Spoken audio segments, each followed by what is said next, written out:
ओशो के प्रवचन से एक प्यारी कहानी आपसे कहूं।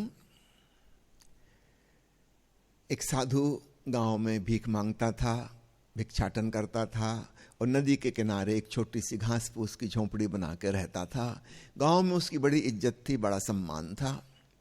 लेकिन एक दिन सारी इज्जत धूल में मिल गई और कारण यह था कि किसी घर में अविवाहित कन्या गर्भवती हो गई थी।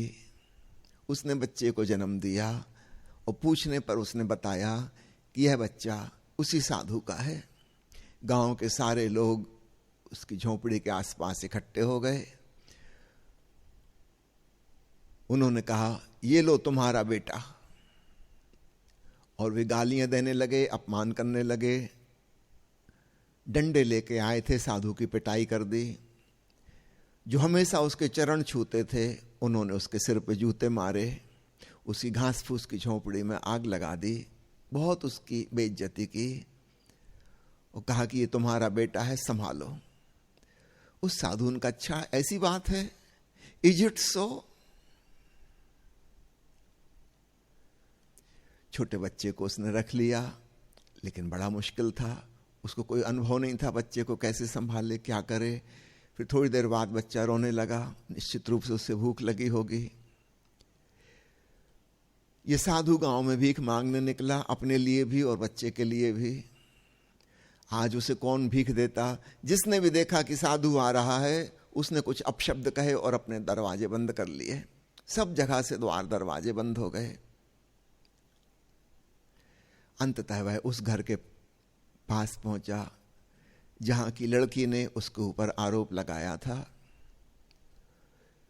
दरवाजे वहां भी बंद हो गए और 2-4 वजनदार गालियां भी पड़ गईं। उस साधु ने कहा, तुम मुझसे नाराज हो, कोई बात नहीं, लेकिन इस बच्चे का क्या कसूर है? कम से कम इसका पेट भर जाए, इसके लिए दूध मिल जाए।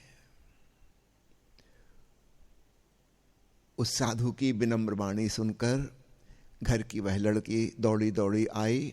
उसने दरवाजा खोला और अपने परिवार वालों से कहा कि क्षमा करिए, मैंने झूठा आरोप साधु महाराज पे लगा दिया था, ये बच्चा किसी और का है।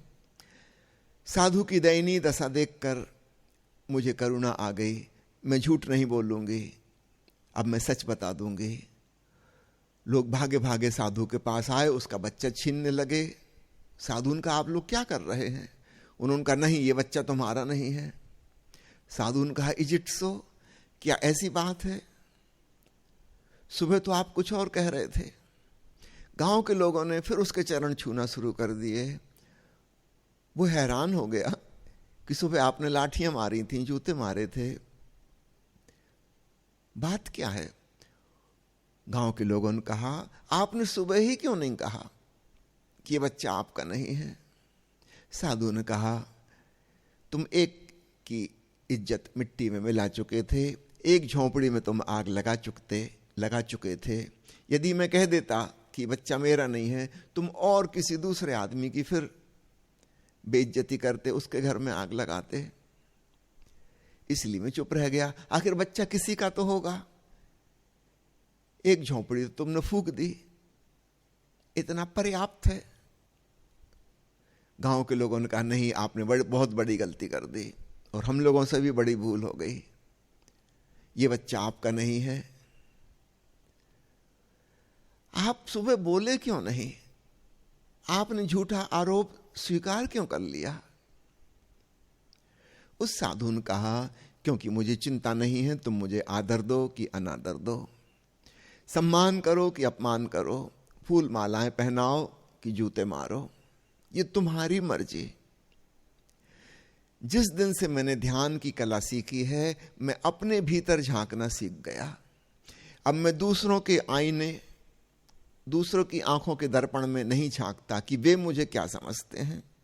उनकी जो मर्जी, उसकी अब मुझे जरा भी फिक्र नहीं। तुम मुझे साधु समझते हो कि असाधु समझते हो, पुण्यात्मा समझते हो कि पापी समझते हो, तुम्हारी मौज, तुम जानो। मुझे जरा इस बात की परवाह नहीं है, क्योंकि मैं अपने भीतर स्वयं को झांकता हूं। मैं सीधा सीधा आत्म साक्षात्कार करता हूं और मुझे पता है कि मैं क्या हूं। मैंने जान लिया कि मैं कौन हूं। आत्मज्ञान फलित हो गया है और इसलिए अब बाहर दुनिया में क्या होता है, कौन मुझे क्या समझता है, उसकी सारी फिक्र मिट गई।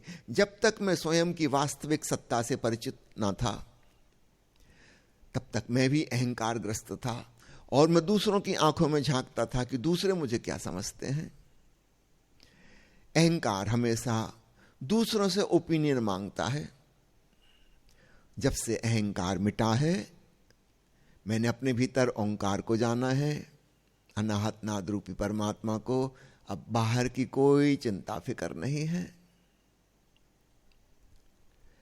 याद रखना, यदि आपको बड़ी चिंता है कि 4 लोग क्या कहेंगे, तो आप अहंकार के तल पे जी रहे हैं। सावधान, अपने भीतर डूबो, अपनी आत्मा को पहचानो। अहंकार झूठी आत्मा का धोखा देता है। False self is ego, real self is your consciousness. तुम्हारा चैतन्य ही तुम्हारा वास्तविक स्वरूप है, उसे जानो, फिर दुनिया की कोई चिंता नहीं रह जाती।